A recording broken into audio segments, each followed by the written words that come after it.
The Weed of the Week is sponsored by the Enlist Weed Control System from Dow AgroSciences, a new herbicide and trait system that will build on glyphosate. Your farm tells a story, one that continues with the decisions you make.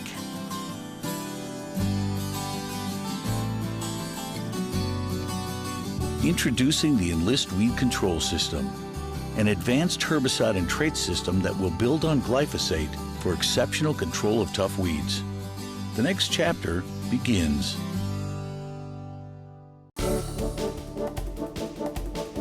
Our Weed of the Week is one of the worst that a wheat farmer can get.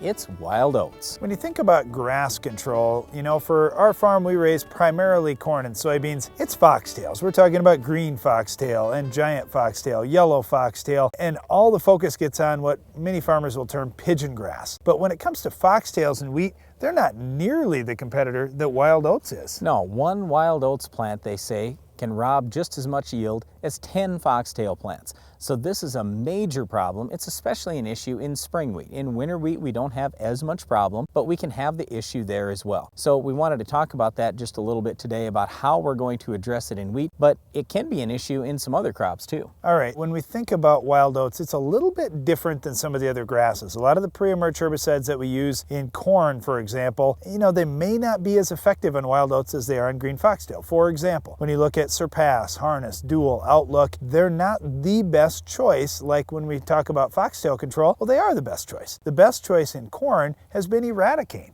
For years, that's been the one that's just a little bit better on wild oats. The downside, of course, to using Eradicane is that you have to incorporate it instantly, and you really should probably incorporate it twice if you want to have it work 100%. Well, once Roundup crops came out, though, a lot of people weren't too worried about Eradicane, so you don't even see a lot of Eradicane used today. I mean, we're seeing all these Roundup-resistant weeds, but wild oats is definitely not one of them. So if you have Roundup corn, if you have Roundup soybeans, the Roundup's going to do an excellent job.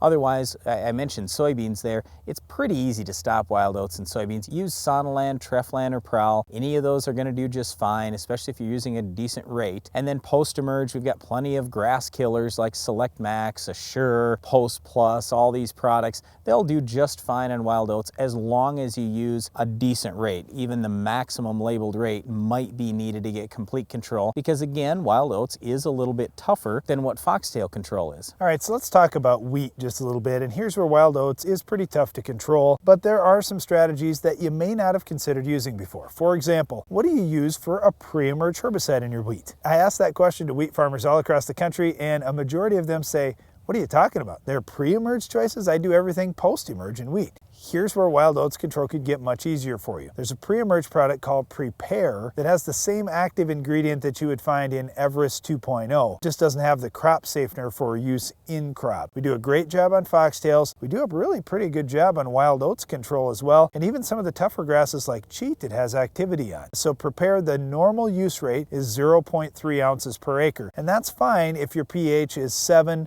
or below. It's ALS chemistry, so it's a little different mode of action than some of the post-emerge grass products that you may have been using. And it's more active when the pH is high. So we are seeing some farmers across the country that are actually cutting the rate back to 0.2 ounces per acre and having pretty good luck in higher pH soils. That doesn't work very well if you have lower pH soils. Again, I'm not making a recommendation here. The label says 0.3 ounces, but when you get higher pH soils, it's much more active. So you do risk some potential crop injury, especially if you overlap or something like that, if you're using the extreme high-end labeled rate. Okay, let's talk about post-emerge in wheat. Here's the big question. Are you going to spray the grass killer by itself, or are you going to tank mix? Because there's antagonism anytime you're going to mix a grass killer together with a broadleaf killer. So if I had 10 million wild oats plants out in the field, I would absolutely put the pre-emerge herbicide on. I'd go out with the post product, maybe Axial, Discover, Puma, something like that. I'd use the full labeled rate and I'd spray it all by itself. If you only have 10 wild oats plants in the whole field, by all means, mix your grass killer together with your broadleaf killer and it'll be good enough. But just understand, if you've got serious pressure out there, you've got to make sure you're split applying the grass product from the broadleaf product. And speaking of those grass products, we believe that Axial is probably the best, especially in a tank mix situation, but Axial's probably the best one on wild oats. But like I say, Discover and Puma also have activity. Gold Sky has some activity as well. The other thing when we're talking about these grass killers post-emerge in wheat, there are really only two chemical families. We have that ALS family like we talked about with Prepare, Everest 2.0,